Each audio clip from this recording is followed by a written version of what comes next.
Boa noite, comunidade de interação. Tudo bem? Professores, pais, alunos que estão aqui conosco essa noite. Hoje nós estamos aqui em mais uma live para conversar com vocês sobre o ensino remoto. Hoje nós vamos falar sobre o que nós podemos aprender com este modelo e qual o impacto do apoio dos pais aos filhos nos estudos. Temos uma convidada super mega especial, que é a Patrícia Sorrentino, nossa parceira. A Patrícia Sorrentino, que é psicopedagoga, tem especialização em análise aplicada do comportamento, ela é especialista em neurociências para aprendizagem e transtornos do aprender. Ela tem aperfeiçoamento em reabilitação e certificação em ensino de habilidades de estudo. Boa noite, Patrícia, tudo bem? Oi, Cíntia, boa noite a todos. Seja muito bem-vinda. Obrigada, quero agradecer muito o convite da escola, o seu convite para poder conversar aqui com os alunos, com os pais. Vamos trocar ideias. Esse quarto mês aí de quarentena, né? Como está para todo mundo. Exatamente. E nesse momento, né, na verdade, eu acredito que nenhum de nós, nem no pior dos nossos pesadelos, a gente imaginou que algum dia todos nós e que a escola ia passar por um desafio tão dessa dimensão, né? Um desafio tão enorme como nós estamos passando. E hoje a gente vem aqui falar sobre o ensino remoto, um pouco sobre a gente sabe que as habilidades que são desenvolvidas no ensino presencial, elas são diferentes das habilidades que são desenvolvidas no ensino remoto, né? Então, eu gostaria que você iniciasse falando para a gente um pouco, Patrícia, sobre essas habilidades. Quais as principais habilidades e os repertórios comportamentais que as crianças precisam desenvolver para conseguirem realizar esse ensino remoto com mais fluência, né? Agora que isso para a gente já não é mais uma novidade, né? Como você comentou, nós estamos aí indo para o quarto mês, né? Mais de 100 dias de isolamento social, né? Então, fala um pouquinho para a gente sobre isso. Assim, com o passar do tempo, a gente já consegue olhar para essa situação toda e buscar na ciência, buscar nos estudos que não foram feitos exatamente desse cenário, porque é algo inédito, né? Ninguém nunca passou por isso, mas que estudaram comportamentos ou eventos similares para que a gente possa, então, passar a delinear estratégias que vão nos facilitar a vida, né? Eu acho que a primeira coisa que a gente precisa entender é o que é diferente, basicamente, em termos de repertório, de aprender numa sala de aula e este ensino remoto, tá? A primeira coisa que a gente precisa entender é que, assim, ensino remoto é diferente de um ensino EAD, né? O que aconteceu com a gente não foi um aprendizado à distância. Foi assim, o mundo parou e como a gente vai continuar esse processo. O que é um aprendizado à distância? Existem meses de preparação desse conteúdo, esse conteúdo é postado, existe toda uma pedagogia, né, necessária para que esse aprendizado aconteça, e você também tem o pré-requisito de que esse aluno vem já com um repertório de autogestão, de planejamento, para que todas as propostas ali aconteçam. Né? O que a gente fez foi transferir esses momentos, esses encontros, com as ferramentas tecnológicas que a gente tinha no momento de isolamento social.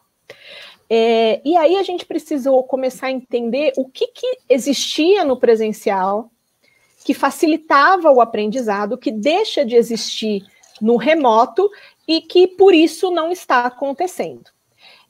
Uma das coisas importantes da gente entender é como a aprendizagem acontece. O que a ciência da análise aplicada ao comportamento traz para a gente? Ela fala assim, olha, como é que se cria uma aprendizagem?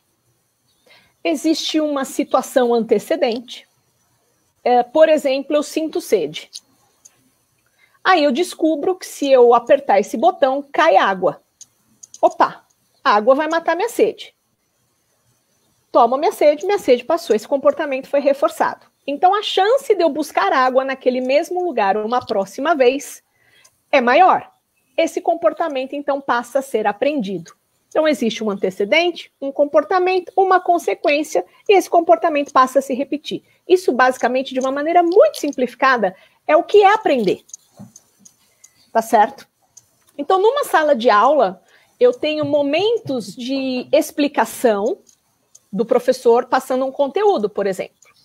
E nesse momento de explicação do conteúdo, esse aluno emite certos comportamentos que vão ser reforçados ou não, e a partir daí as aprendizagens acontecem ou não. Entretanto, enquanto eu não sou fluente em um aprendizado, em um conceito, eu preciso de dicas e pistas para que esse aprendizado aconteça. E a sala de aula é um ambiente riquíssimo em pistas, em dicas. Primeiro, tem o professor mediando esse aprendizado. Então ele fala, eu não entendo. Professora, não entendi nada. Ela repete, ela vem até mim, ela retoma. Se eu não entendi muito bem o que fazer, eu olho para o lado, vejo o que os meus amiguinhos estão fazendo, faço igual, não é? São todas essas pistas. Quando a gente foi para o ambiente remoto, e que é muito da sensação até que alguns pais me passavam, né, de alguns pacientes aí que eu atendo, era assim, a sensação que eu tenho é que esse garoto nunca estudou, não sabe fazer nada. Por quê? De repente, aquelas pistas ou dicas ambientais que ainda sustentavam essa aprendizagem da criança deixaram de existir. E, de fato, naquela modalidade, a criança não sabia como se comportar. E vem sendo aí, nesses meses, um grande aprendizado. A gente vai falar mais para frente de como melhorar isso. Mas até para ilustrar isso que eu estou falando, deixa eu te contar uma história, que era assim. Em 2015, o meu marido, ele recebeu uma proposta de trabalhar num outro país, trabalhar no Chile. E até então nós estávamos certos de que iríamos nos mudar para o Chile. Eu, como acho que 99% dos brasileiros, eu acredito que eu sou fluente em espanhol.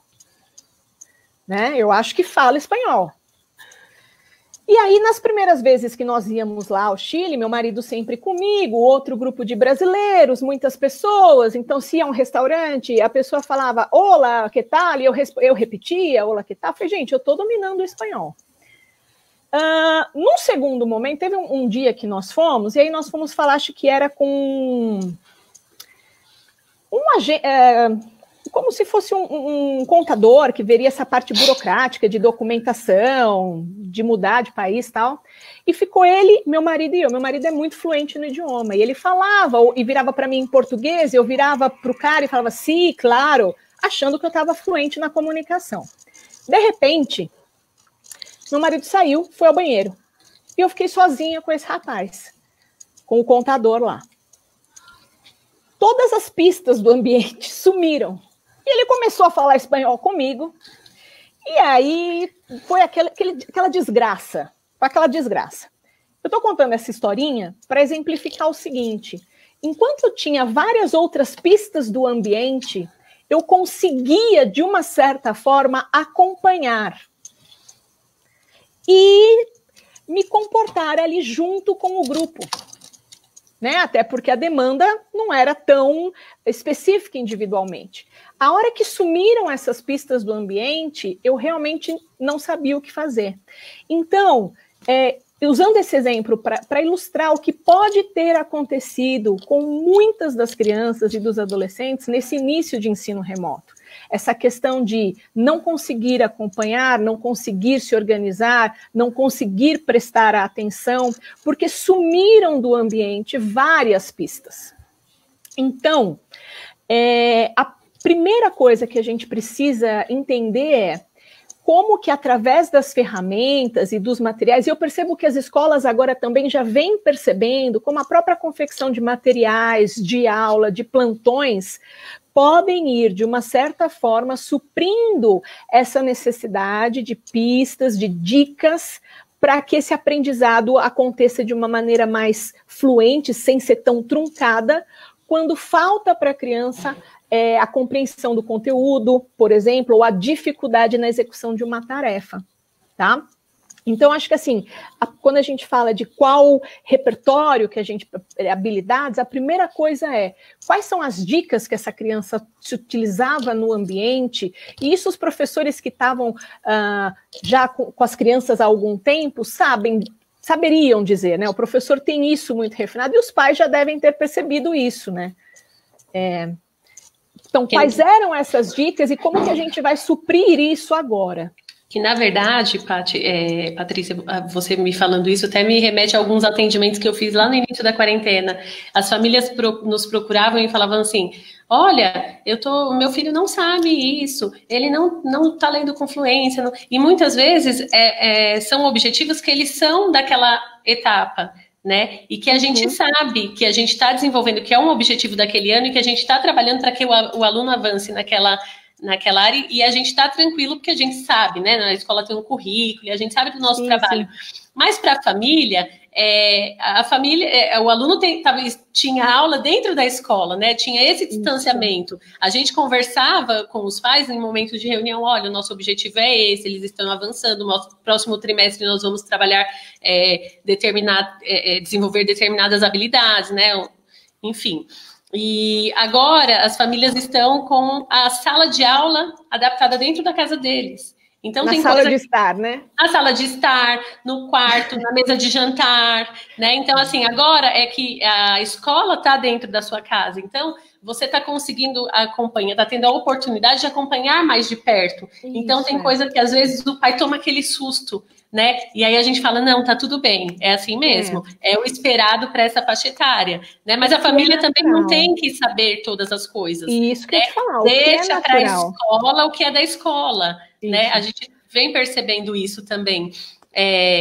Às vezes a família acha que ela tem que ensinar e já quer pegar ali o canetão e ir para a lousa, e aí às vezes gera até uma situação de frustração, de estresse na família, né? Então aí a gente fala, calma, tem o papel da família e tem o papel da escola. Se for gerar algum tipo de frustração, dá para a escola o que é da escola, conversa com o coordenador, conversa com o professor, né, Patrícia? Você vinha até num processo de falar a diferença entre autonomia e independência. Eu acho que é a próxima coisa que a gente vai conversar agora, né, também. A gente vamos falar um pouquinho disso, e assim, existe pré-requisitos para eu conseguir fazer essa aprendizagem remota. Que são assim, eu preciso ter, eu enquanto indivíduo, um repertório de saber seguir regra, saber seguir rotina, saber me planejar, saber me gerenciar. E esses não são repertórios que se instalam da noite para o dia, né? É todo um trabalho. E nós sabemos, inclusive, que crianças menores têm isso em menor escala, né? É bem inicial, então elas vão requerer mais atenção ali desse pai e dessa mãe, que vão precisar ir construindo e trabalhando mais esses repertórios. Não só as crianças menores, mas as crianças com necessidades educacionais especiais. Então, precisam ali de mais suporte nesse momento. E aí o que eu acho importante a gente pensar é, quando o meu filho está preparado para ser independente e quando o meu filho está preparado para ser autônomo. A gente usa na educação essa palavra autonomia de uma maneira muito inadvertida, assim, né? Autonomia das crianças, mas a autonomia, na verdade, ela quer dizer a tua capacidade de mensurar prós e contras, ganhos e perdas, e a partir daí planejar, gerenciar, autogestar, né?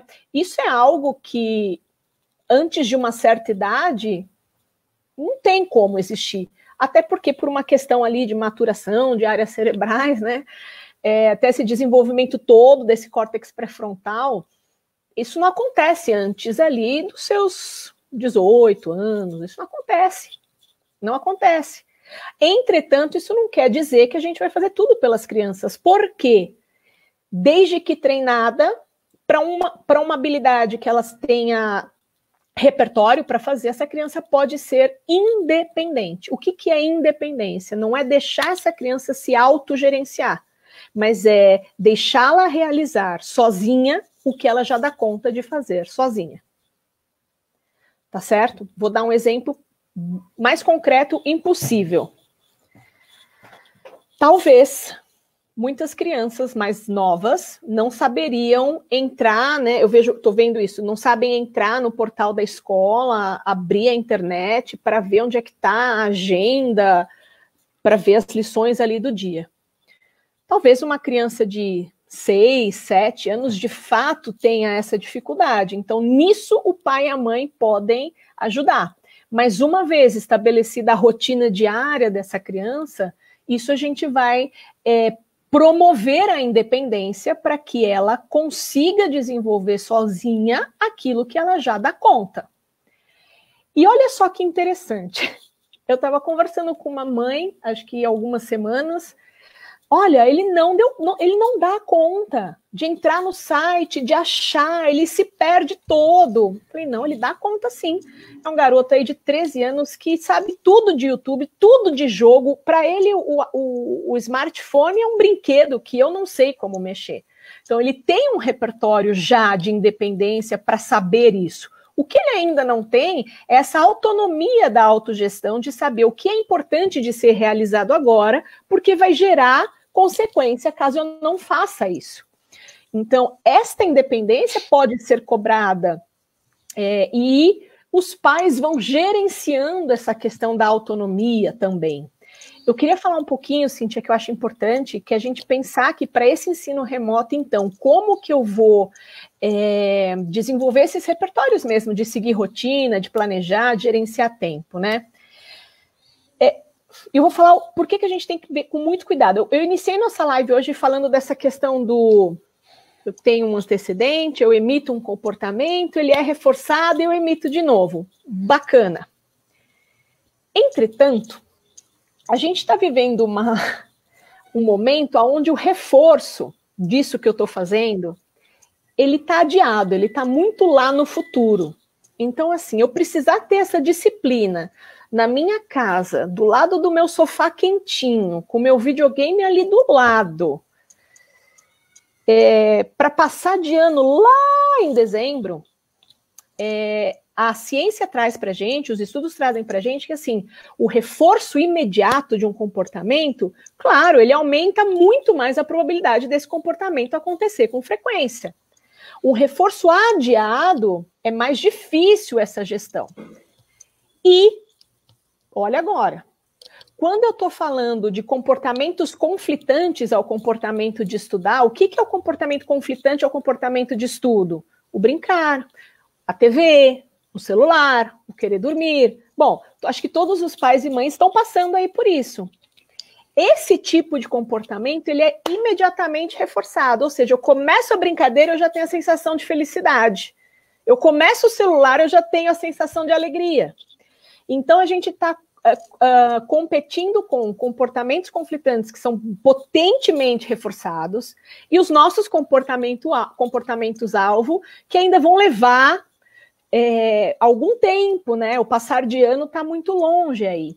Agora, existem algumas estratégias que a gente pode usar, isso que eu gostaria de conversar com os pais também, porque todo mundo já viu onde está o problema, né? Como que a gente tenta resolver. Você ia falar, eu te interrompi, né? Então, tem um comentário aqui que vem até bem de encontro com isso que a gente está conversando. A Esther colocou assim, os pais, às vezes, sem perceber, eles acabam fazendo com que os filhos nunca se sintam preparados. E aí eu estou pensando sobre o conceito que você estava dizendo agora há pouco de independência e autonomia. Isso precisa também entrar no campo de negociação da própria família, né? De ter essa divisão, o que é da criança, o que é dos pais, o que é da família e o que é do aluno, né? A gente tem o Issam Itiba, que é um médico, né, já falecido, um super escritor, né? E essa discussão não é de hoje, ele escreveu um texto super antigo, até fica uma dica aí depois se os pais quiserem procurar. Esse texto tem mais de 20 anos e ele fala sobre a mochila do aluno, né? E ele coloca ali para a gente pensar alguns pontos de vista, né? E falando sobre essa distribuição do trabalho, que é dos pais e que é dos filhos, né? E que os pais estão assumindo, né? Então, por que dentro da escola o pai leva a mochila do aluno? Né? Se quando o pai não está lá, o aluno tem esse papel, né? Então é um texto bem bacana, bem interessante para a gente refletir, vem de encontro, acho que com tudo que você está falando e com esse comentário que eu achei bem positivo também. O que eu acho importante a gente lembrar é assim, comportamento não é instalado só com bronca. Então, assim, a partir de hoje, você vai seguir regras, rotinas, se planejar e gerenciar seu tempo, hein? Não, isso precisa ser planejado, isso precisa ser treinado. Isso. Então, né? A Bianca colocou aqui, ó. Eu acredito que algumas coisas são negociáveis e outras não. Né? Como, por exemplo, estudar e participar das aulas. Isso a gente não negocia com eles. Isso não tem como, né? Então, assim, muito bacana essa colocação também da Bianca. Não, exatamente, assim. E lembra que modificação de comportamento, ela pode ser mediada por um outro, seja o professor ou o pai, ou ela pode ser autogerida, posso ter uma autogestão de modificação de comportamento. Entretanto, com crianças isso é um pouco mais difícil. Então, de fato, existe uma demanda maior ali para os pais. Mas se a gente for pensar assim, em estratégias, primeira coisa, e essa primeira dica que eu vou dar é a dica que está mais batida em tempos de quarentena, mas que eu tenho a oportunidade de acompanhar muitas famílias, eu vejo que ainda muitas famílias têm dificuldades de definir e seguir uma rotina. Tá? Importante. Então, assim, ter uma rotina dentro desse dia, dentro do momento familiar, é importantíssimo. E a rotina, gente, ela não implica só em definir atividade e tempo. Ela implica em definir atividade, tempo e local. Eu venho fazendo nesses 4 meses teleatendimentos, e é muito comum eu, às vezes, estar fazendo um atendimento com a criança e passa um correndo, o outro fala alto. Vamos pensar assim, na rotina da casa. O que eu preciso, não é só a gente decidir a hora que acorda, o que faz depois, a hora do que... Isso é também. Mas é o que se faz, quando faz e onde, em que local da casa se faz. Para que, no momento de lazer, todos possam descansar e que no momento de estudo, no momento de trabalho, todos possam ter o seu silêncio necessário. E isso numa via de mão dupla, da casa para a criança e da criança para casa. Então, existe um comportamento que a gente vai precisar instalar também. No momento de atenção, essa família vai dar atenção. No momento de trabalho dos pais, essa criança vai precisar fazer outras atividades, o brincar sozinho, né, as atividades ali da casa, se ele tem, a sua lição de casa. Então, quando eu falo definir a rotina, são todos esses aspectos que eu gostaria que os pais pensassem. Qual que é o momento de estar sozinho ali de cada um, aonde isso precisa se casar? Claro que se eu estou falando de uma criança de 1 ano, isso é um pouco mais difícil, mas já numa criança de idade escolar, né, a gente precisa... eu vi muita mãe nesse momento de quarentena, Cíntia, falando assim, 24 horas para os filhos, né? Não pode ser. Estabelecer rotina também é estabelecer um momento onde você não vai estar disponível, e você não estando disponível, o que essa criança vai ter que estar fazendo. Porque se você também não atribui algo para que seja preenchido esse tempo, ela vai te procurar. Vai ficar ocioso, né? Vai ficar ocioso, né? Ou vai te procurar, ou vai... Enfim... A começar a acontecer coisas que não estavam ali no planejamento, né? Exatamente. Os imprevistos. Então, assim, definir rotina é definir não só os momentos, os horários e os locais de trabalho, mas definir os momentos, os locais e os horários de descanso dos indivíduos ali daquele ambiente familiar, tá? Outra coisa importantíssima, a gente precisa definir metas com essas crianças. Patrícia, mas a minha filha de 6 anos, como é que eu defino meta? Eu não vou falar para ela que eu tenho uma meta, eu vou usar um vocabulário típico de uma criança, de repente até numa rotina visual, o que a gente espera que ela faça naquele dia, né? Lembra que meta boa é quando eu defino o critério de comportamento, ou seja, como eu quero que você faça. A sua meta não é só fazer lição, é fazer lição bem feito.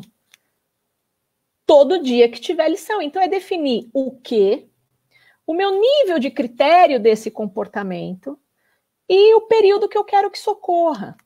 Lembrando que meta só funciona se ela é alcançável. Meta que não é alcançável Não funciona. E, gente, tem um pulo do gato. Tem um estudo de 2002, do Latner e do Wilson, que eles falam assim, ó, segmento de regras eles estudaram um monte lá de indivíduos, eles perceberam que segmento de regras é mais eficiente quando eu combino com uma outra estratégia que chama automonitoramento. Que é assim, ao invés de eu receber o parabéns, o joinha, o adesivo do outro, eu me monitoro. Eu sei o que eu tenho que cumprir e eu mesmo ponho o tique, ou eu mesmo ponho o adesivo. Isso tende a aumentar a incidência desse comportamento. Então, de novo, gradualmente, passo a passo, ir treinando essas crianças a entenderem as metas e independente... Veja, um autônomo cria as próprias metas. Muitas das crianças e dos pais que estão nos assistindo hoje ainda não têm filhos com esse nível de autonomia. Mas a gente vai treinar essas crianças a serem independentes no sentido de olharem as metas, entenderem o que eles precisam fazer, com qual nível de... o nível do critério mesmo, assim, é fazer bonito, com a letra bem feita, ou fazer prestando atenção, fazer uma página, não é? Fazer, enfim, supondo que seja uma... Vou falar assim, de algumas crianças que eu acompanho, que faz rápido, pronto, já fiz. Né? Aí a mãe fala, não, mas isso aqui tá um garrancho. Aí a criança fala, ué, mas você só pediu para eu fazer. Então, estabelecer metas mesmo, com essa criança entender o que ela precisa fazer e ela vai te monitorar. Ela mesma vai se monitorar do que ela já fez, né? Esse ali é um pulo do gato também. A gente falou... Fala, Cíntia. Que eu acho que entra nesse comentário da Bianca. O que é negociável e o que não é. Então, assim, estudar, participar ou não das aulas, isso não é negociável. Não. Mas o que a gente pode negociar é isso. Vamos colocar um relógio para você acompanhar o tempo que você vai levar para fazer. Então, ó, quando o ponteiro chegar aqui, né, dependendo da idade da criança, que ele não consegue ainda, não domina, então é esse o tempo que você tem para fazer essa tarefa. Ou a gente estabelece as metas, né? Fazer com capricho, fazer bem feito. Isso é negociável, né? Isso é negociável. E não assim, participar não é uma opção. Na verdade, a negociação com a criança é importante. Né? A criança precisa aprender a fazer escolhas. Esse é um outro repertório. Algumas coisas não são negociáveis, tá certo? Mas o que eu posso falar para ela é o seguinte: veja, filha, você tem aqui 2 matérias de lição que você geralmente vai muito bem, que é história e geografia. Você quer começar por história ou você quer começar por geografia? Tá certo? Porque se eu pergunto para uma criança o que você quer fazer, 99% das crianças vão falar, eu quero brincar. As escolhas limitadas, né? São as escolhas limitadas. São as escolhas preparadas, as escolhas mediadas. Isso é independência, mas não é autonomia. O autônomo faz as suas próprias escolhas. Uma criança não tem capacidade de ter essa autonomia para fazer escolhas. Porque se ele puder, ele vai escolher brincar. E não é porque a criança é preguiçosa. Claro, eu estou generalizando. Com certeza deve ter algum pai que fala, não, a minha gosta de estudar, né? Mas assim, porque essa criança também não consegue antever as consequências, né? Ponderar todas as questões que estão envolvidas. Tá, você quer brincar, quais são as brincadeiras do dia? O videogame, o celular. Então tá, você tem esse período aqui para brincar. Você vai querer fazer o quê? Videogame, celular ou dar uma volta de carro aqui com o papai ou com a mamãe? Não, eu quero os 3. Não, os 3 não dá, vai dar para ser um. Qual você escolhe? E, na verdade, gente, proporcionar essas escolhas preparadas também aumenta, os estudos mostram aí pra gente, que aumenta a adesão nos comportamentos menos desejáveis de estudo. Por quê? Aquilo que ela escolhe é aquilo que é mais reforçador para ela. Então, tá, eu vou fazer isso porque eu realmente quero aquilo. Deu para entender, mais ou menos? Cíntia, uma outra coisa que a gente fala muito, assim, e que os pais reclamam, a Patrícia, ele não consegue se planejar, né? Ele não consegue se planejar, é tudo bagunçado. Se não sou eu ali fazer, ele não vai. Existe estratégia para a gente aprender a se planejar? Claro que existe, né? Dentro da análise do comportamento, tem um nome bonito para isso, a gente chama de manipulação de antecedente, né? O que isso quer dizer? É quando eu vou modificar o meu ambiente de alguma forma, antes desse comportamento acontecer, para que essa modificação no ambiente influencie a ocorrência futura desse comportamento-alvo. Quer ver? Vou simplificar aqui com um belo exemplo. Cíntia, você já fez dieta na sua vida? Algumas vezes. Algumas vezes. Tá, então, eu estou fazendo dieta, e aí talvez algumas pessoas se identifiquem comigo. Para mim, uma das coisas mais difíceis é chegar à noite do trabalho e ter que preparar verduras e legumes. Porque é muito trabalhoso isso. Então, a minha dieta geralmente falha nesse ponto. À noite eu chego e como um lanchão. Certo? Entretanto, se eu manipular os antecedentes, se eu planejar com antecedência, a probabilidade de eu emitir o comportamento de preparar uma refeição saudável à noite vai ser maior. Ou seja, quando eu chego, eu já deixei as verduras lavadas, os legumes picados e pré-prontos. Então, na hora que eu chego e vejo tudo bonitinho na mão, a chance de eu emitir esse comportamento de preparar uma refeição saudável é maior. Ok, vamos trazer isso para estudo? Perfeito. Começa a dar pistas para aquela criança de que, no ambiente, de que agora é o momento de estudar. Então, por exemplo, criar um cantinho ali dentro da casa que remeta a situações de estudo. Gente, não adianta botar o computador no colo no sofá. Sofá com cobertor não evoca comportamento de disciplina, comportamento de atenção nas crianças. Entende? Outra coisa, lembretes, avisos, daqui a pouco vai começar. Planilhas de organização, mapinhas visuais dessa rotina diária. Isso é muito importante. Isso já vai trazendo para mim, opa, agora é a hora de estudar. Sabe, Cíntia, para as crianças que eu acompanho, que tem algum caso até de algum grau de deficiência intelectual, ou algum transtorno aí do neurodesenvolvimento mais comprometedor e que tende a ter maior dificuldade de perceber essas pistas no ambiente, o que eu falo para os pais? Você vai fazer o seguinte, naquele horário, você vai trocar a criança, você vai pôr o uniforme, ela vai levar a malinha dela da escola. Ou seja, eu preciso claramente mostrar esse estímulo de que agora você vai trazer todos esses comportamentos de estudar, que eu sei que estão aí. Tá? Eu preciso também deixar de uma forma que o custo da minha resposta, ou seja, todo o esforço que eu tenho que fazer para estudar, seja minimizado. Então, os meus cadernos já estão separados, meu material já está organizado, né? Os lápis já estão ali bonitinhos, isso já está tudo montadinho. Dependendo da idade da criança, os pais podem preparar isso. Se é uma criança maior, a gente já vai modelar esse comportamento para que na noite anterior ou na manhã, essa criança já vá preparando isso. Porque ao ver aquele ambiente com cara de escola, eu evoco comportamentos de estudo. Poxa, Patrícia, mas é tão óbvio que você está falando. Mas, gente, eu agora que tenho feito muito teleatendimento, o computador está dentro da casa, né, dos meus clientes. Então, às vezes eu vejo isso. E o que tem de ambientes que não lembram... Às vezes a criança fala, não quero, eu quero ficar deitada aí. E eu penso, mas com esse sofá gostoso, esse cobertorzinho quentinho, às 8 da manhã, até eu. Então, ali a gente precisa trabalhar um pouco na antecedência. Não adianta só cobrar, intimidar e dar bronca, né?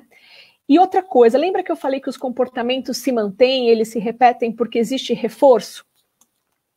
Eu preciso planejar nesse momento, Cíntia, dessas aulas e desse estudo, onde eu vou inserir esse reforço imediato.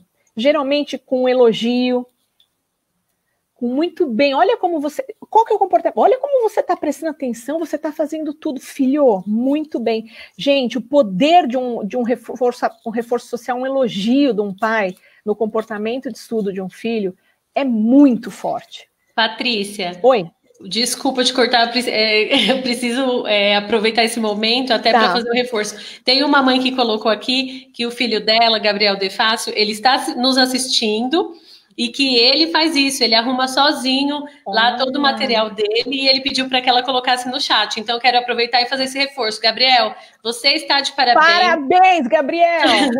Todos os nossos alunos que mantêm essa rotina, eu acompanho as aulas, eu vejo muitos alunos que usam até a camiseta do uniforme. Isso. Então, olha, muito bem, pessoal, é isso mesmo, tá? Quem Deixa eu fazer não está pergunta. Fazendo ainda, pode começar amanhã. Qual ele idade do Gabriel? Terceiro ano, Gabriel. 9 anos, mais ou menos? Isso, olha, perfeito. Então, veja bem, uma criança aí de 8, 9 anos já tem total capacidade de ser independente aí nesses repertórios, né? Uma outra estratégia importante, gente, é assim, eu tenho que aumentar a discriminação de que, opa, agora é hora de estudar, e eu tenho que reduzir o discriminativo de que, opa, agora é hora de eu me divertir. Quer ver? Perto de celular, perto de brinquedo, no quarto de brincar, perto de tudo aquilo que concorre com o meu comportamento de estudar. Eu preciso reduzir isso, porque lembra que isso é um reforço imediato. Eu estou aqui me concentrando na minha lição, peguei o celular para ver, na hora ele já me dá aquela alegria, né, da desatenção, de deixa eu ver o que estão fazendo e estão falando. Então, isso é um reforço muito mais poderoso. Então, diminui isso do ambiente, tá? Importante também que o acesso a todos esses comportamentos que são conflitantes, ele tem que ser mais penoso. Então, para eu ter esse acesso, tem que me custar mais. Em compensação, se eu facilito o meu reforço do comportamento que eu quero, a gente aumenta esse engajamento. Vou traduzir isso que eu estou falando. Filho, olha que legal. Hoje, olha aqui tua meta. Peraí, cadê a câmera? Aqui, ó. Tua meta está aqui, ó. Hoje tem a aula de português, inglês, depois tem um intervalo, aqui a lição. Ó, se aqui nesse intervalo você conseguir, coloca um reforção legal aqui, nós vamos, e aí o que essa criança ganha? Você vai ter 30 minutos aqui de descanso, 20 é do desenho tal, enfim, você sabe o que é reforçador para o seu filho.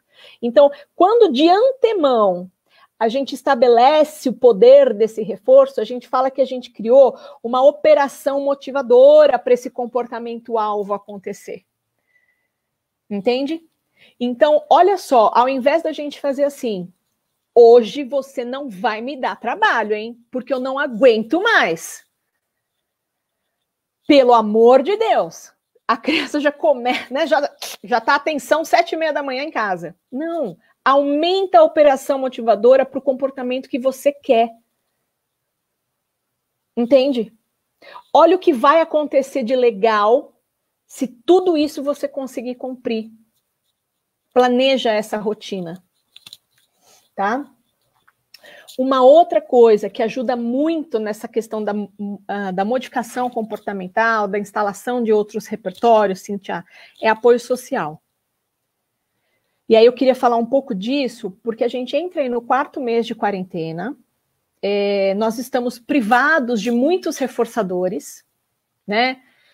Todas as famílias sabem aí as dificuldades que vem passando, privado de convivência social, privado de descanso, né? Isso vai afetando. Eu não vou ousar falar de saúde mental, porque não é a minha área de estudo nem de atuação, mas a gente sabe que essa privação mais demorada, ela influi também nessas questões de saúde mental. Então, até fazendo um parênteses, importante que as famílias observem aí, com mais cuidado, se identificam sinais diferentes nesse humor dessa criança, ou de si próprios, que aí procurem os profissionais que podem os ajudar, né, a lidar com essas questões, psicólogos, psiquiatras, enfim. Mas a gente precisa começar a pensar também aqui nesse 4º mês. Eu fiz uma live em abril, acho que era, O principal ali era organizar, não ter muitas demandas, vamos com calma. Para mim, o mote de julho é pensar em reforçadores dos nossos comportamentos novos e adquiridos e em rotinas, lembrando que por rotina eu falo o que, onde e quando e por quanto tempo, rotinas que serão sustentáveis ao longo dos meses e das semanas. Então agora é o momento das famílias olharem e ver como que a gente consegue, porque o aprendizado remoto, pelo que o governador aí do nosso estado falou, no mínimo até setembro, né? Então, como que a gente vai criar rotinas sustentáveis? Lembra que o nosso reforço está postergado, está adiado lá para frente. Então, é mais difícil continuar emitindo esses comportamentos de auxílio ao filho da própria criança, de realizando ensino remoto. Então, uma coisa importante da gente ter agora, um reforçador muito potente, é o que a gente chama de apoio social. É quando eu busco outros pares, né, para realizar esse comportamento junto comigo, tá certo? E esse contexto natural, ele já fornece para mim reforçadores muito espontâneos. Sabe aquela velha história que fazer academia é difícil, mas quando eu vou com um amigo dá certo? Porque não é só o exercício, é o bate-papo, é a piada, é o apoio, é o encorajamento. Então, de repente, a gente criar encontros virtuais entre grupos de amigos das crianças para que eles possam estudar juntos, para que eles possam conversar sobre como estão se organizando. Eu percebi agora, nesse momento de festa junina, eu tive muito pacientinho meu que me mandou foto fantasiado da festa junina. Mas foi assim muito, que não aconteceu na Páscoa, por exemplo, lá em abril. Nem no Dia das Mães. E eu falei, por que essa molecada tá tão feliz com essa festa junina? Tem muito a ver, eu acredito, aí é uma opinião mesmo, eu não fiz nenhum estudo em cima disso, que vem dessa questão do apoio social, da gente trabalhar esse reforço social com as crianças, para que esse ensino remoto continue a ser motivador. Isso. Né? Isso. E aí, assim, às vezes não necessariamente só os coleguinhas da turma, de repente os primos, os amigos do prédio, como que essa questão de estudo está acontecendo? Ou então criar situações de encontros, de lazer, de socialização, porque o que está sendo muito privado dessas crianças é justamente o social.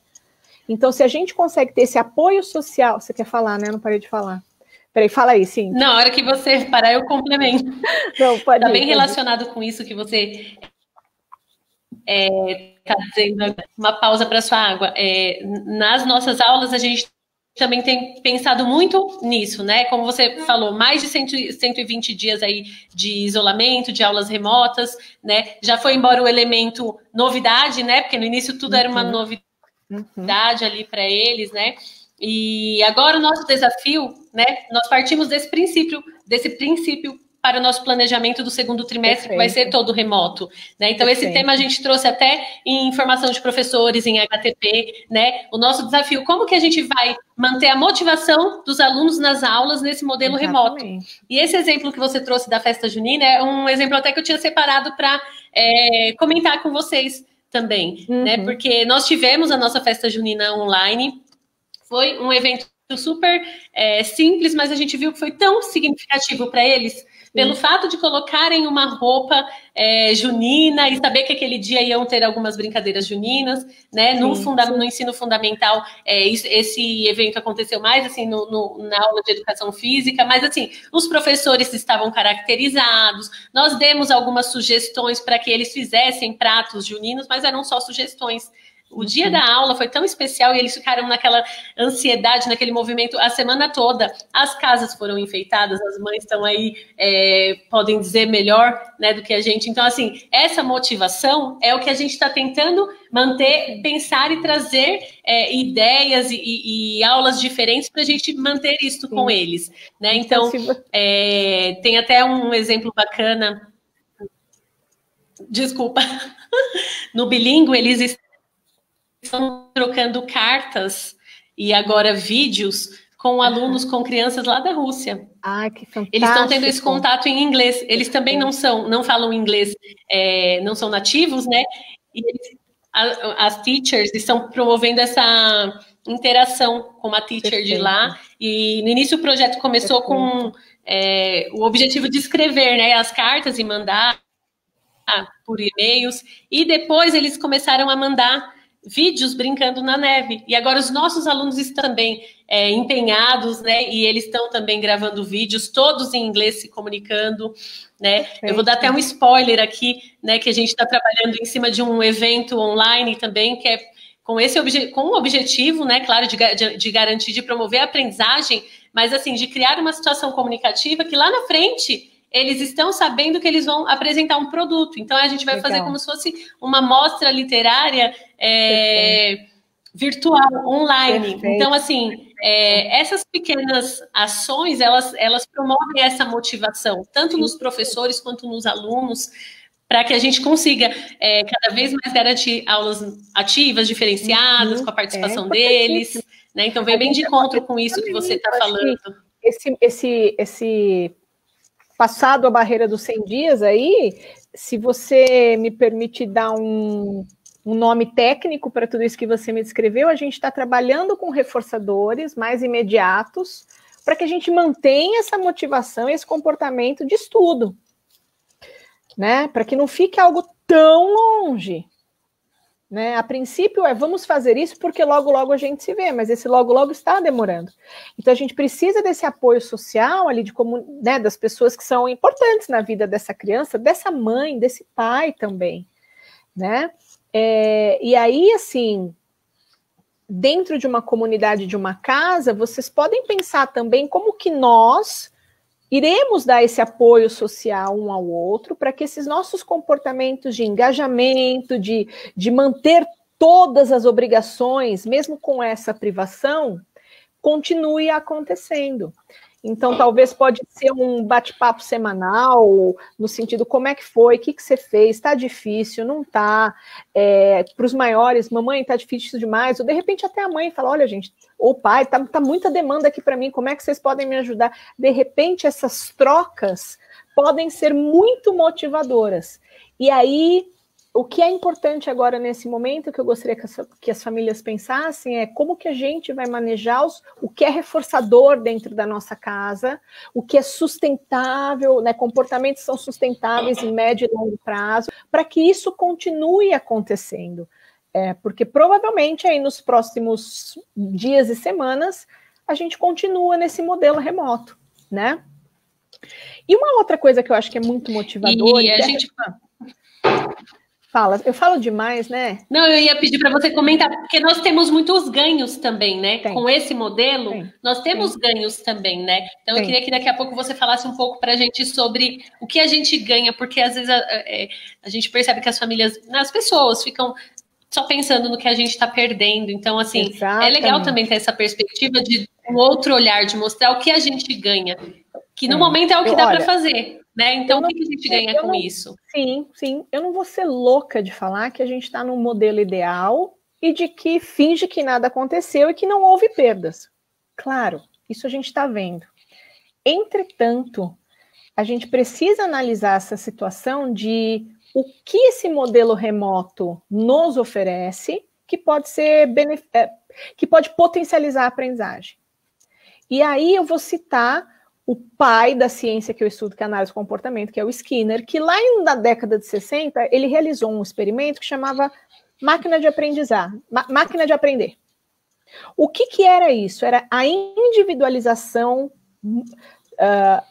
dos exercícios, onde cada aluno ia fazendo de acordo com o seu ritmo e com o seu nível de respostas certas. Conforme ele acertava mais, eu progredia na complexidade dos assuntos, conforme ele errava mais, eu repetia aquele assunto de formas diferentes, até que ele atingisse um critério de aprendizagem ótimo, tá? A partir daí, a ciência da análise do comportamento começou a derivar alguns princípios, e o primeiro princípio que deriva é a importância do aprendizado individualizado e de eu só conseguir passar de fase quando eu atinjo um critério de aprendizagem.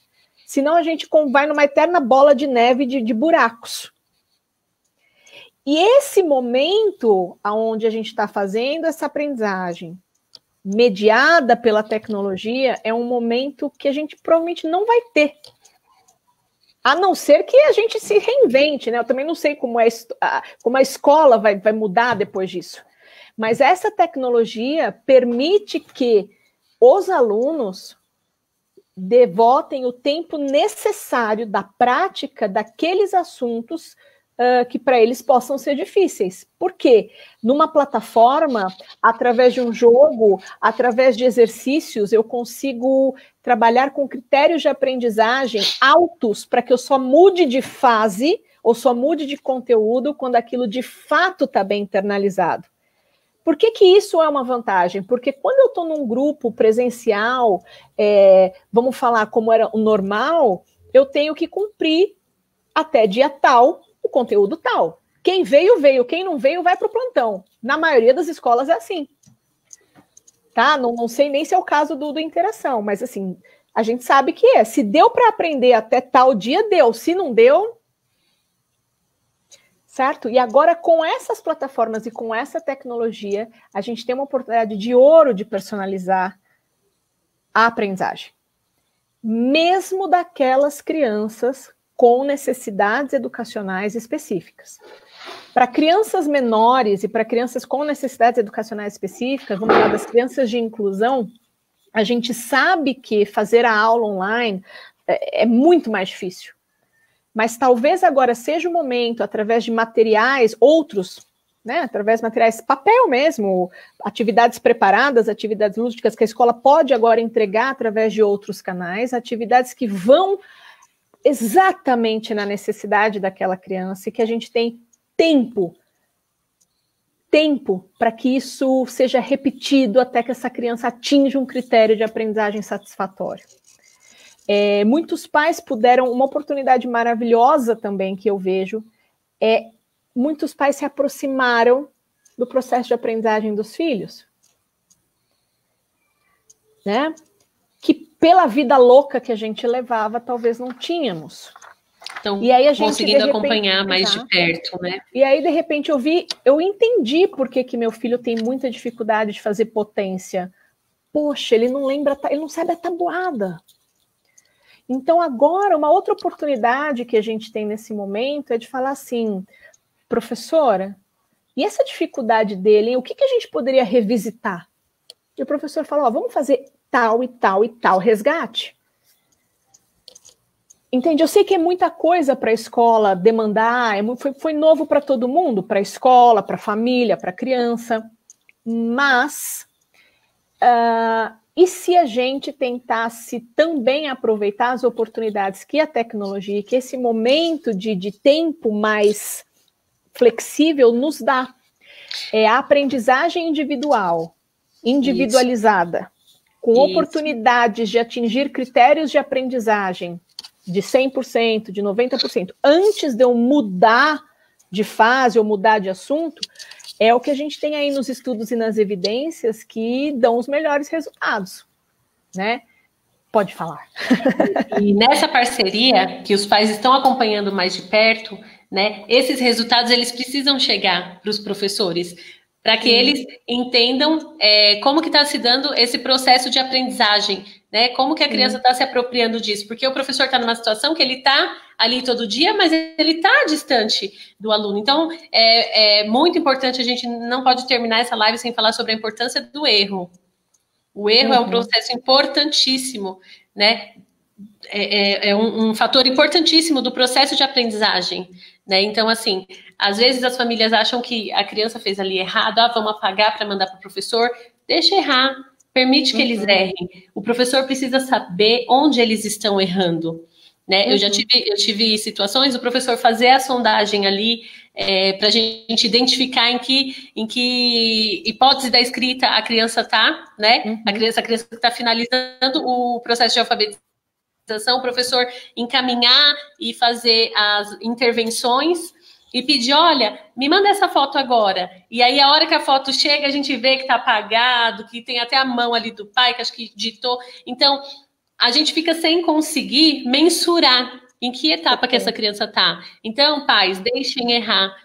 Esse erro precisa chegar no professor para que a gente entenda de onde a gente vai partir, dar continuidade ao trabalho, mesmo que remotamente. Quando a gente retornar para a escola, a gente vai ter a oportunidade de aplicar novas sondagens, diagnósticos, né? Mas para a gente é importante agora também entender onde é que o aluno está dentro do processo de aprendizagem.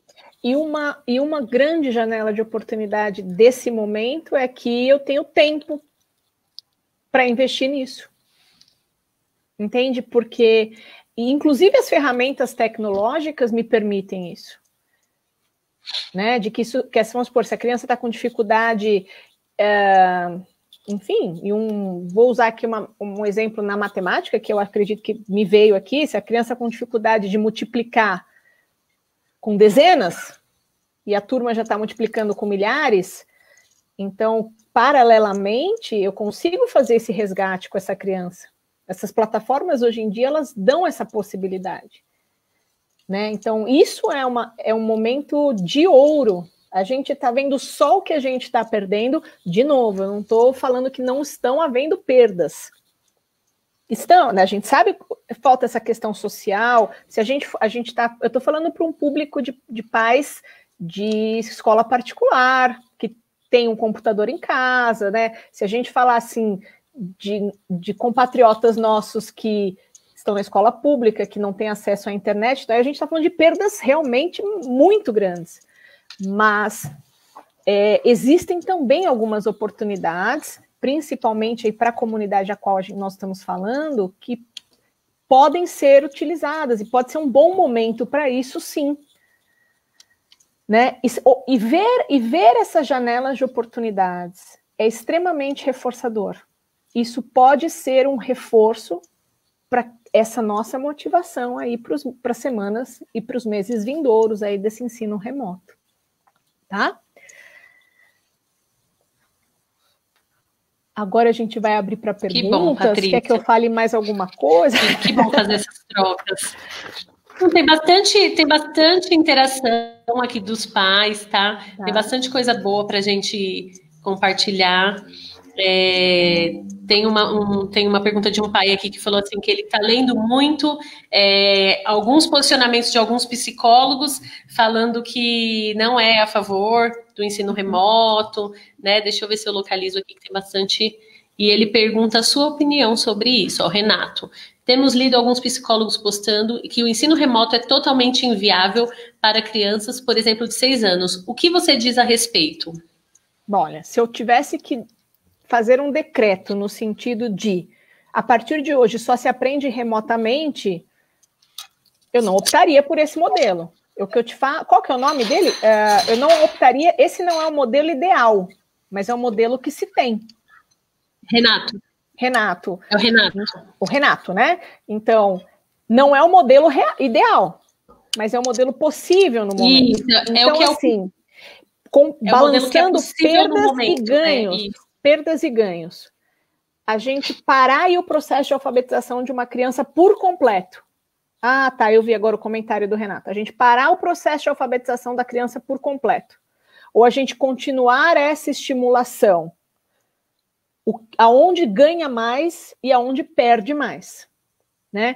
O que eu acho, Renato, assim, parar por completo, suspende tudo, para de estimular, dá férias desde já agora em março, a gente vai ter mais perdas.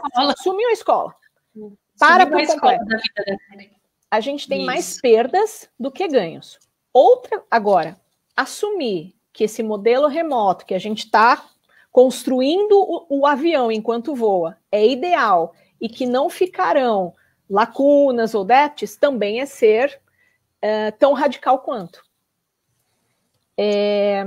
Eu acho que qualquer pessoa que te falar o que é certo vai estar equivocado porque é uma situação que a gente nunca viu antes.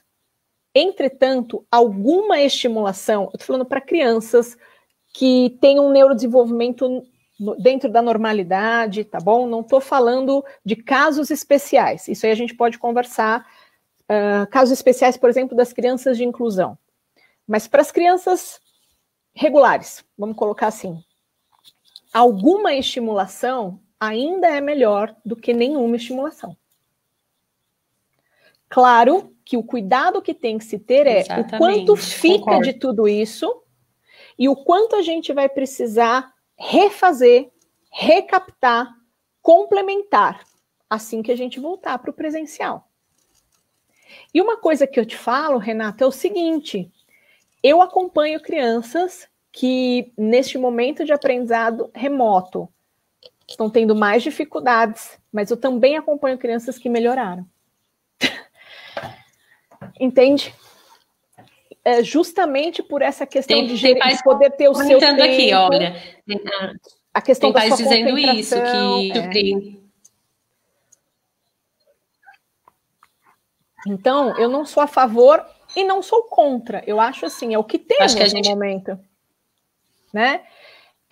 Eu acho que suspender de uma forma geral é que quando a gente fala Brasil, é complicado. Eu estou falando para uma população, como eu já disse, de pais que trabalham, de famílias que têm internet, possivelmente existem mais de um computador na casa da maioria das famílias para quem eu estou me referindo. Agora, a gente sabe que a gente tem uma diferença social muito grande no Brasil. E o que acontece com esses nossos compatriotas que, de fato, não estão tendo acesso? Tem crianças nossas que não estão tendo nada. E a gente nos agonia, né? Essas crianças de colégio estadual que não têm acesso à internet, que não têm acesso à tecnologia. Por que nos agonia tanto? Porque, de fato, a gente sabe que zero estimulação é pior do que 30% de estimulação. Né? Então, assim, se eu sou a favor ou não do ensino remoto, acho que a questão é, dentro do que nós temos e do que nós estamos fazendo, o importante, eu sou a favor de que nós tenhamos a todo momento mensuração da eficácia das estratégias que nós estamos fazendo. Então, nós estamos ensinando de uma certa forma, mensura, esse aprendizado está acontecendo? Não está? Muda a estratégia. Né? Eu acho que isso eu sou a favor. Dentro aí das possibilidades. Não sei se, Renato, foi satisfatória a minha resposta para o seu questionamento. Cíntia, você ia falar que tem pais Temos muitos pais aqui apoiando, dizendo que estão dizendo que estabelecer uma rotina é super importante e bacana, dá certo, que eles já testaram. Tem pais dizendo que os alunos ficam realmente, ficaram muito motivados no evento da festa junina, né? Tem professor dizendo que quando a gente traz convidado para a aula, quando a gente promove essas interações, essas propostas diferenciadas, dá um gás para todos nós, inclusive para nós adultos, imagine para as crianças, né? Então tem muito pai elogiando. Nossa festa drive-thru, que foi também um evento que a gente teve para ir lá ver o professor e dar um tchauzinho, né? De longe, assim. Tem pais recomendando bilíngue, falando cartas com as crianças da Rússia. Deixa eu ver, tinha mais dúvida aqui. Nota 10 para as aulas online. Eu não estou localizando agora, mas tem uma mãe dizendo assim, ó, Cleia Belatti. Gabriela, 6 anos. Acha papai e mamãe não sabem explicar, só pro... Cleia. Aham. Você conseguiu me ouvir ou eu travei? Eu travei, mas eu consegui ler, Gabriela. Só acha que papai e mamãe não sabem explicar, só a Pro sabe. Como lidar? A primeira pergunta, talvez, seria o seguinte, a gente medir se de fato tem uma diferença muito grande nessa explicação, né? Porque se está muito diferente do que a professora está fazendo, a gente seria interessante perceber o que essa professora faz que facilita a Gabriela de 6 anos a aprender. Agora, a gente precisa também entender a função dessa recusa, né?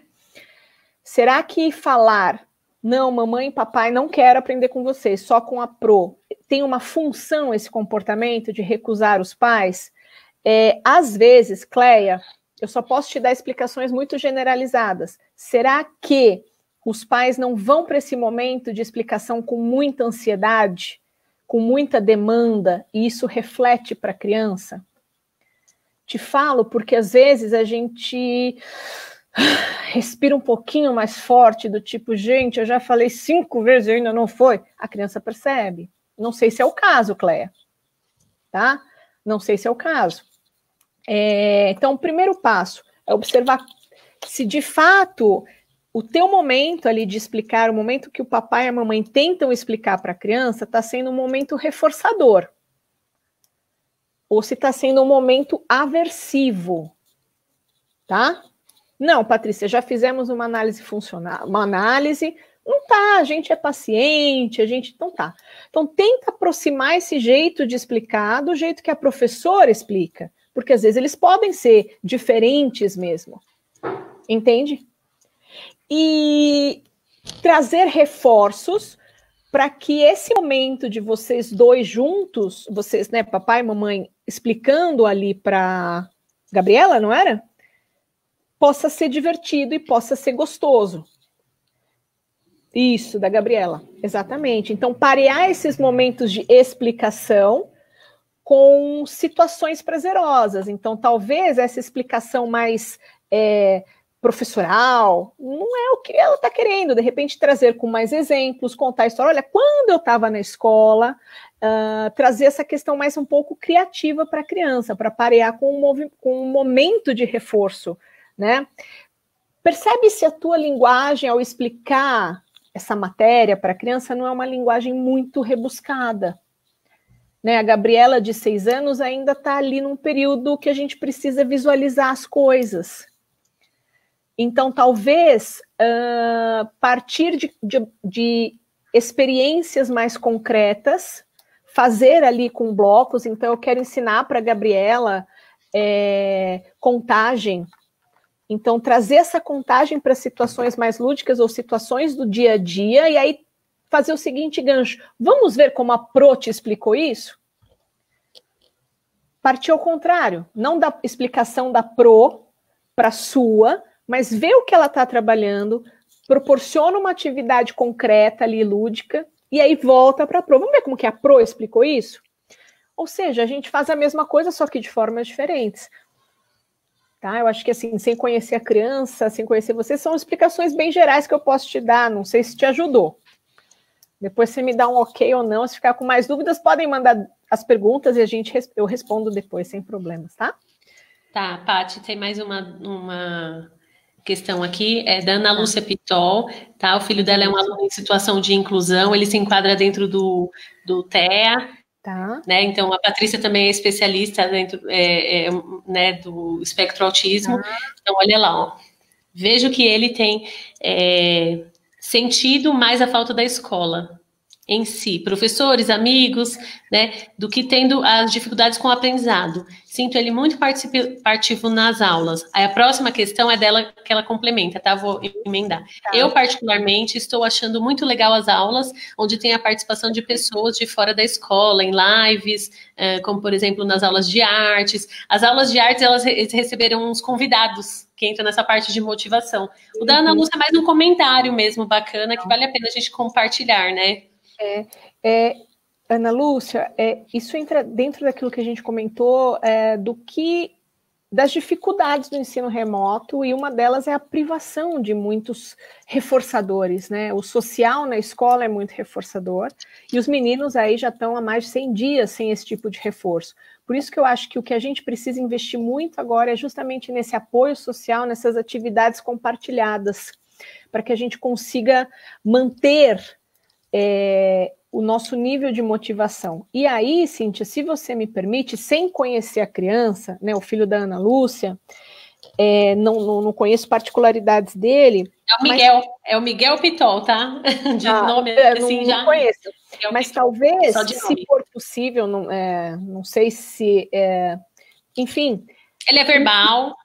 Então incluir no currículo dele atividades programadas para o desenvolvimento de habilidades sociais através das ferramentas. Tá? Então, alguns treinos aí de habilidades sociais através das ferramentas. Pode ser troca de cartas, pode ser encontros e bate-papos, mensagens gravadas. Isso pode fazer parte do currículo do aluno, né? Já que esse social é tão importante, não só para motivação, mas também para desenvolvimento de habilidades. Tá? Legal, Paty. Deixa eu ver se tem mais alguma coisa aqui. Deixa eu ver, tem um comentário aqui.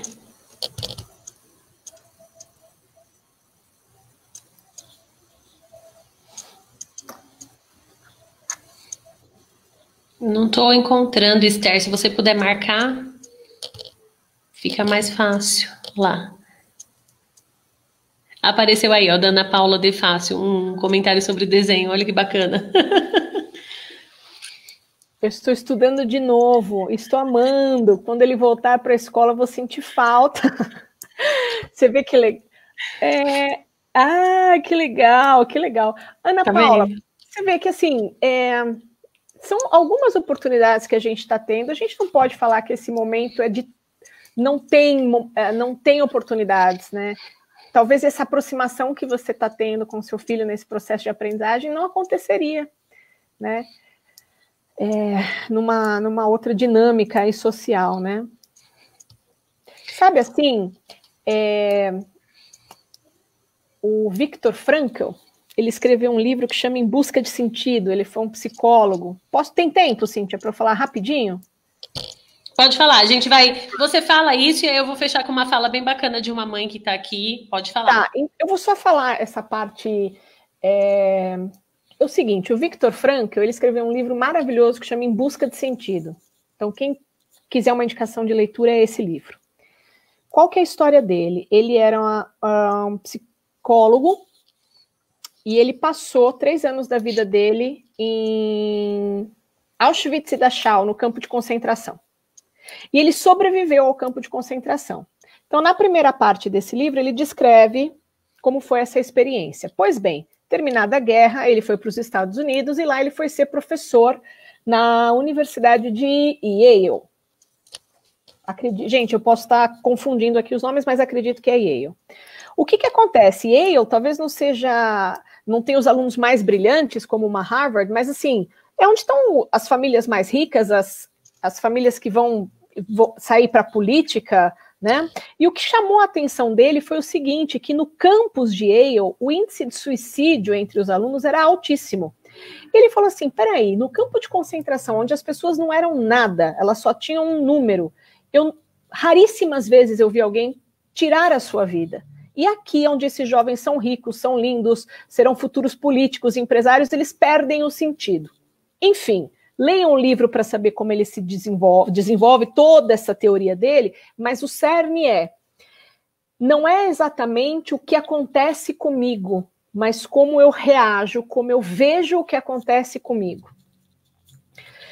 Nós estamos vivendo um período dificílimo, né? A pandemia é dificílima, o ensino remoto é difícil, mas a maneira como a gente vai escolher olhar para essa situação vai ser um diferencial. Então, uma das possíveis coisas, né, que podem trazer algum sentido, que seja reforçador para a gente continuar aí pelos próximos dias, é ver que dentro das dificuldades existem também possibilidades, né? Perfeito, Patrícia. Ótimo, eu quero te agradecer, né, essa disposição de vir aqui conversar, bater um papo com a nossa comunidade de interação, com os nossos pais. Acho que foi um papo muito bacana, né? Eles participaram, teve muita interação dos pais, então assim, estou muito feliz com essa noite de trocas. É sempre prazeroso a gente fazer uma live e ter essa interação, mesmo que virtual, mas aqui ao vivo, né, e online. Que legal. Eu que agradeço vocês, agradeço o convite, espero de alguma forma poder ter compartilhado e contribuído, e vamos firme, gente. Vamos firme, que a gente vai passar por essa. Patrícia, muito obrigada, tá? Obrigada e vocês, pais, todos que nos assistem, quero agradecer também a presença de vocês, e como a gente fechou aí falando dos ganhos, eu quero compartilhar com vocês, né, um comentário que vocês até estão visualizando também, da Jaqueline Holanda. né, que são aqueles comentários que aquecem o nosso coração, né? Ela compartilhou ali o outro lado, né? Então, ó, tenho adorado acompanhar mais de perto o aprendizado de minha filha. Nos divertimos fazendo as tarefas, é um tempo valioso juntas. Ela sente muita falta da escola, mas para este momento estou satisfeita com a entrega da escola. Muito obrigada, viu? Boa noite, a gente vai ficando por aqui. Um beijo, tchau, tchau. Tchau, gente. Tchau, Patrícia.